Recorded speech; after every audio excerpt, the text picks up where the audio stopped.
Kia ora, I'm Sheree Kinnear and these are the latest New Zealand Herald headlines. Forecasters estimate more than 1 million New Zealanders will be infected with Omicron and hundreds will die within the next few months, as the Prime Minister warns the country to prepare for winter. The new modelling has prompted warnings from leaders in Māori health and intensive care that the Omicron surge could soon grow much worse, while one expert describes it as useful but still inconclusive without more local data.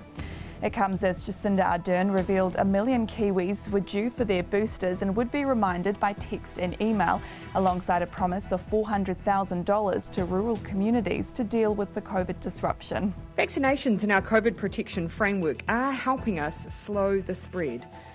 Just over 2 weeks into our Omicron outbreak, we have a 3-day rolling average of around 200 cases, lower than many of the predictions for this point in time. Meanwhile, there are fears the home isolation system won't hold up in the worst hit part of the country. County's Manukau DHB has 806 cases of COVID-19, more than a quarter of active infections. Manurewa Papakura Ward Councillor Daniel Newman says they've had problems since the Delta outbreak and warns it's difficult to isolate if you live in overcrowded conditions. University students want to be more involved in Omicron planning as semester 1 looms. Vaccine passes are required to be on campus at the red setting. Auckland University's decided to hold most teaching online until at least the mid-semester break. Otago University will hold lectures online, but smaller groups like tutorials will happen on campus where possible. The Union of Students Associations says there's been a lack of clarity from the government in terms of moving online or self-isolating in student accommodation.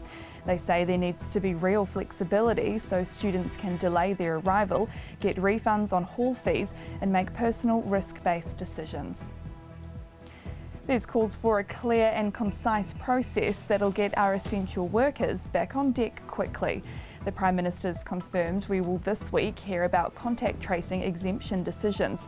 This will allow those in critical workforces who end up being close contacts the ability to return to work if they have a negative rapid antigen test.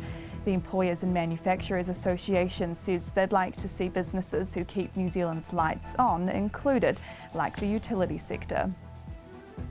Protesters are gearing up for another day of anti-mandate demonstrations in the capital.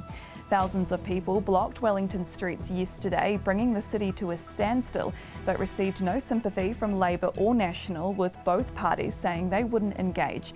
Police say while there were disruptions to traffic, there were no significant incidents and subsequently no arrests. Anyone travelling in central Wellington is being advised to allow extra time as delays are likely. And a bill to ban conversion therapy has passed its second hurdle. The proposed legislation, which will outlaw the practice, had full support from Labour, Greens, ACT, Te Pāti Māori and from 26 National Party MPs in its second reading last night. 7 MPs, all from National, opposed the bill. Labour MP Glenn Bennett believes this legislation will promote healthy conversations. And those are the latest New Zealand Herald headlines. For more and to stay up to date, head to nzherald.co.nz. Thanks for checking out our YouTube channel. To stay up to date with all the latest news from the New Zealand Herald, click the subscribe button below or check out one of the videos here and head over to nzherald.co.nz for more details on these stories and more.